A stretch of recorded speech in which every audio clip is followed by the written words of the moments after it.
Praise the Lord. Hallelujah hallelujah. 2026 జనవరి మాసంలోనికి మరి రావడమే కాదు కానీ 10వ తేదీ వరకు కూడా దేవుడు మనల్ని క్షేమంగా నడిపించారండి. మరి కొంతమంది సాడ్ న్యూస్ కూడా విని ఉండవచ్చు, కానీ ప్రతి దాని వెనక దేవుడి యొక్క తలంపు, దేవుడి యొక్క ఉద్దేశం గొప్పదిగా ఉంటుంది. హల్లెలూయా. సో మనల్ని విడిచిపోయినటువంటి మన ప్రియులైనటువంటి వారు తండ్రి దేవుడి దగ్గర క్షేమంగా ఉంటారు కనుక మనకు అట్టి గొప్పదైన నిరీక్షణ ఒకటి ఉంది. హల్లెలూయా. కనుక ఈ లోకం ఉన్నట్టుగా కాదు, కానీ విశ్వాసులకు ఈ లోకంలో కానీ ఈ యొక్క లైఫ్ తర్వాత ఉన్నటువంటి లోకంలో కానీ గొప్పదైనటువంటి సెలబ్రేషన్ ఉంటుందండి. హల్లెలూయా. కనుక మనం ఇక్కడ బాధపడుతూ ఉంటాం, కానీ మరి పరలోకంలో అయితే గొప్పదైనటువంటి సెలబ్రేషన్ ఉంటుంది. హల్లెలూయా.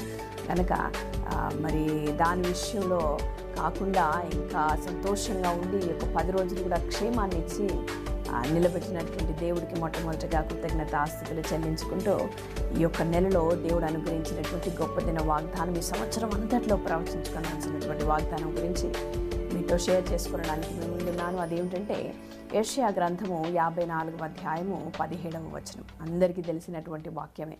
నంబర్ గుర్తులేకపోయినా వాగ్దానం చెప్తే మాత్రం తప్పకుండా గుర్తుంటుంది. అదేంటంటే నీకు విరుద్ధంగా లేదంటే నీకు విరోధంగా రూపించబడినటువంటి ఏ ఆయుధము వర్తిల్లదు. హల్లెలూయా. చూడండి, చాలామంది విశ్వాసులు, చాలామంది క్రైస్తవులు, ప్రతి ఒక్క క్రైస్తవుల ఇంట్లో ఈ యొక్క వాక్యం కూడా ఉంటుంది. ఆమేన్. అయితే ఈ వాక్యమును మనం మెడిటేట్ చేస్తున్నప్పుడు లేదంటే ఈ వచనాన్ని మనము ప్రార్థనా రూపంలో విడుదల చేస్తున్నప్పుడు ఇంకొక దాని వెంట ఉన్నటువంటి ఇంకొక సత్యము తెలుసుకోవాలని నేను ఆశపడతా ఉన్నాను. సో మీ అందరూ ఆ యొక్క సత్యమును తెలుసుకుంటే ఇంకా బలముగా మీరు విశ్వాసులుగా ప్రార్థించగలుగుతారు. ఆమేన్. గనుక చూడండి, ఈ యొక్క నాకు విరుద్ధంగా రూపించబడినటువంటి ఈ ఆయుధం వర్తిల్లదు అనేటటువంటి ఈ వాక్యము, ఈ వచనము ఎవరి జీవితాలలో నెరవేర్చబడతా ఉంది. హల్లెలూయా. అంటే ఎవరి జీవితాలకి ఇది ప్రతి విశ్వాసిక లేదంటే క్రైస్తవులందరికా లేదంటే మరి ఎవరికి ఈ యొక్క వాక్యం ఎవరు ఎత్తిపడితే వాళ్ళకి జరుగుతుందా అంటే చూడండి, దాని యొక్క కంటిన్యూషన్ మనం కనుక చదివినట్లయితే ఆ వచనం వెనకాల ఇంకొక వచనం ఏమనుంటుందంటే నీ పైన దోషారోపణ చేసేటటువంటి వారిని, అంటే ఆ యొక్క టంగ్, ఆ యొక్క నాలికను కూడా నువ్వు నేరస్థాపన చేసావు, అంటే నువ్వు కండెమ్ చేస్తావు, నువ్వు దాన్ని ఆపేసుకుంటావని దేవుని వాక్యంలో రాయబడింది. అయితే ఈ 2 వాక్యాలు చాలా పవర్ఫుల్ అయినటువంటి వాగ్దానాలండి, చాలా శక్తి కలిగినటువంటి వాగ్దానాలు. ఆమేన్. కనుక యేసు ప్రభు నామంలో మనం ఏదైనా వాగ్దానం ఎత్తిపట్టి ప్రార్థిస్తే అది తప్పకుండా విశ్వాసులైన బిడ్డల జీవితాలలో జరిగించబడుతుంది. ఆమేన్. కానీ ఈ వాక్యముని ఎత్తిపట్టి ప్రార్థించేటప్పుడు ఆ యొక్క విశ్వాసి ఏ రకంగా ప్రార్థిస్తున్నాడు? నేనైతే చాలాసార్లు 2025 గురించి మరి తెలిసిన వాళ్ళు చెప్పినప్పుడు కానీ లేదంటే చాలామంది చెప్పినప్పుడు నేను చాలా ఆశ్చర్యపోయాను. ఎందుకంటే ప్రతి ఒక్కరికి యాక్సిడెంట్, లేదంటే ప్రతి ఒక్కరు హాస్పిటల్, లేదంటే ఫైనాన్షియల్ ప్రాబ్లం, లేదంటే ఇంకేదో. చూడండి, సమస్యలు రావు అంటే వస్తాయి, నిజమే. నొప్పి ఉండదా అంటే ఉంటుంది, ఎందుకంటే ఫిజికల్ బాడీలో ప్రతి ఒక్కరికి ఉంటుంది. కానీ స్పెషల్గా శరీరంలో వచ్చేటటువంటి నొప్పి, శరీరంలో కలిగేటటువంటి బాధ కంటే ఈ యొక్క యాక్సిడెంట్స్ ఇవన్నీ ఏమై ఉన్నాయంటే చూడండి, దేవుని యొక్క వాగ్దానాన్ని ఎత్తిపట్టకుండా ప్రార్థిస్తేనే ఈ యొక్క అటాక్స్ జరుగుతాయి. ఆమేన్. కాబట్టి మరి అటువంటివి 2025లో చూసినటువంటి ప్రతి బిడ్డలు ఏ వాక్యం ఎత్తిపట్టి ప్రార్థించాలంటే మొట్టమొదటిగా యెహోవా నీతిమంతుల యొక్క ప్రాణమును విమోచించును, యెహోవా తన సేవకుల ప్రాణమును విమోచించును, ఆయన యొక్క బిడ్డలైనటువంటి వారి ప్రాణమును ఆయన రక్షించును. హల్లెలూయా. ఈ యొక్క వాగ్దానం ఎత్తిపట్టి సంవత్సరం మీరు ప్రార్థించాలి. ఆమెను గనక 2025లో మీరు చూసింది 2025లో చూడరు. హల్లెలూయా. కనుక దేవుని యొక్క కృప ఎంతో గొప్పదండి. కాబట్టి నువ్వు చూసిన దాన్ని బంధించుకోవాలా. ఆమెన్. దాంట్లో నుండి బయటికి వచ్చారు, ఎంతో గొప్పదైనటువంటి అద్భుతం అది, దాంట్లో నుండి బయటికి రావడం. ఎందుకంటే ఏ హాని జరగకుండా దేవుడు నిన్ను కాపాడు. కానీ దేవుడు చిత్తం ఏంటో తెలుసా అండి, ఆ యొక్క హానిలో కూడా నువ్వు ఉండొద్దని. ఆమెన్. కనుక అవి జరగకుండా ఉండేటటువంటి గ్రేట్ ఫెయిత్ మనకుందా అంటే ఆ యొక్క విశ్వాసంలోనికి లేవనెత్తబడాలి. ఏ విధంగా లేవనెత్తబడాలి, దానికి పునాది ఏంటి అంటే ఈ యొక్క వాక్యం తర్వాత రాయబడినటువంటి ఆ యొక్క ఒక మాట, దాని ప్రతి వాగ్దానమునకి పునాది అండి. అంటే ఏంటి అంటే చూడండి, నీకు విరోధంగా రూపించబడినటువంటి ఆయుధం వర్ధిల్లదు. హల్లెలూయా. నీకు విరుద్ధంగా దోషారోపణ చేసినటువంటి వారికి నీవు నేరస్థాపన చేసేదవు. దాని తర్వాత యెహోవా వలన కలుగు నీతి వలన మరి వీరికి ఇట్టి స్వాస్థ్యం కలుగుతుంది, ఈ యొక్క వాగ్దానం నెరవేర్చబడుతుంది. హల్లెలూయా. ఇది వారి స్వాస్థ్యం అని దేవుని వాక్యంలో రాయబడింది. మీరు కంటిన్యూగా చదువుతారు. అంటే ఏ బిడ్డలైతే యెహోవా దేవుని వలన నీతివంతులని పిలువబడతారో, ఏ బిడ్డలైతే యెహోవా దేవుణ్ణి నీతిగా నేనున్నాననుకుంటావో, ఏ విధంగానైతే నా తండ్రి దేవుడి నీతిగా నా యేసు ప్రభు నన్ను మార్చాడనుకుంటావో, ఆమేన్. 2 కొరింథియన్స్ 2వ అధ్యాయంలో రాయబడినట్టు చూడండి, అక్కడ ఏమని రాసిందంటే, ఆయనతో పాటుగా మనల్ని లేవనెత్తి తండ్రి కుడి పార్శ్వమున కూర్చుండబెట్టి దేవునిలో యేసునందు మనల్ని దేవుని నీతిగా మార్చెను. హల్లెలూయా. సో ఇక్కడ కాబట్టి మనం కొన్నిసార్లు ఇవన్నీ జ్ఞాపకం చేసుకుంటూ ఉండాలండి. అయితే ఈ యొక్క వాక్యం యొక్క శక్తి ఎప్పుడు విడుదల చేయబడుతుందంటే, చూడండి, యేసు ప్రభులో నేను దేవుని నీతి, I am the righteousness of God in Christ. యేసు క్రీస్తులో నేను దేవుని నీతి.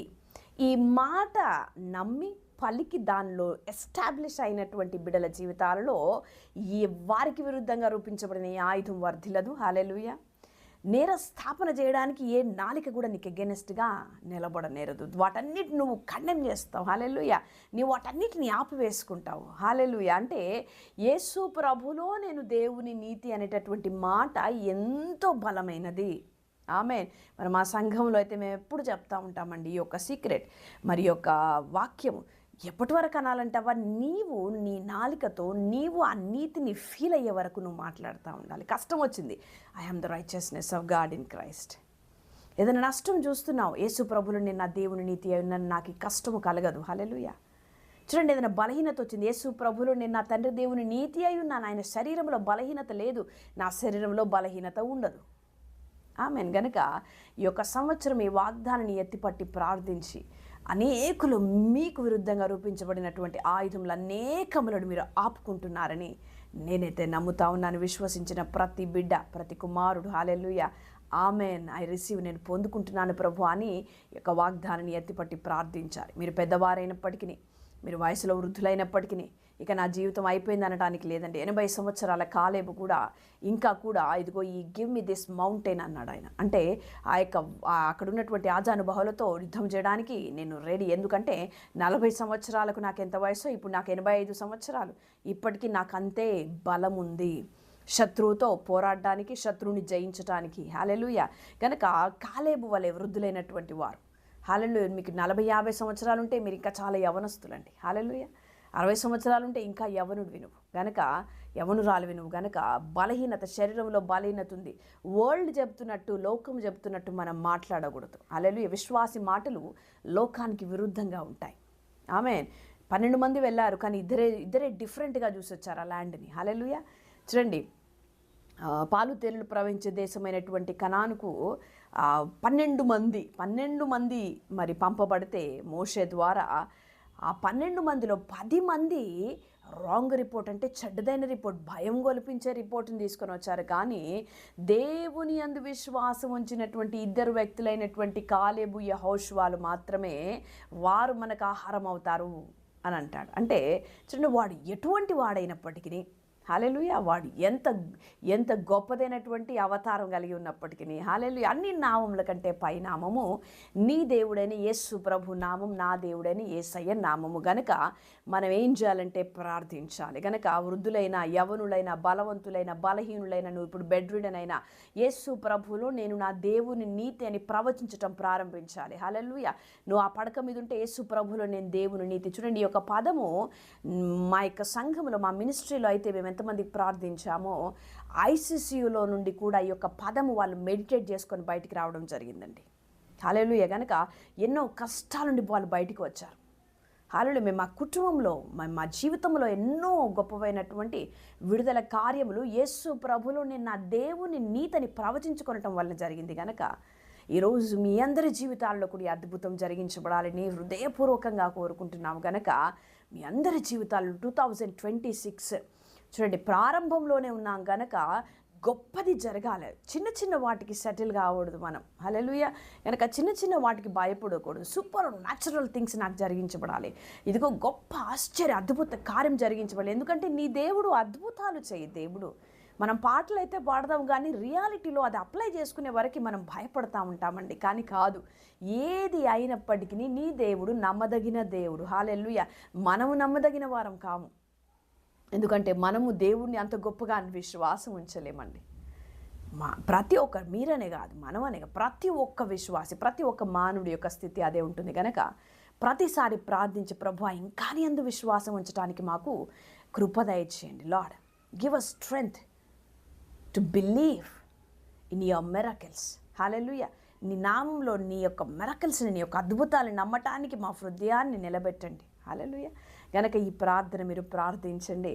దేవుడు ఏ ఆయుధం ఈరోజు ఈ సంవత్సరంలో, ఈ నెల మొదలుకొని, రోజు మొదలుకొని మీ జీవితాల్లో నెరవేర్చనీయడు. హల్లెలూయా. నీకు విరుద్ధంగా రూపించబడితే అది నెరవేరదంతే. హల్లెలూయా. హల్లెలూయా. దేవునిలో నిన్న, యేసయ్యలో నిన్న దేవుని నీతి అని పలుకుతున్న బిడ్డల జీవితం అది.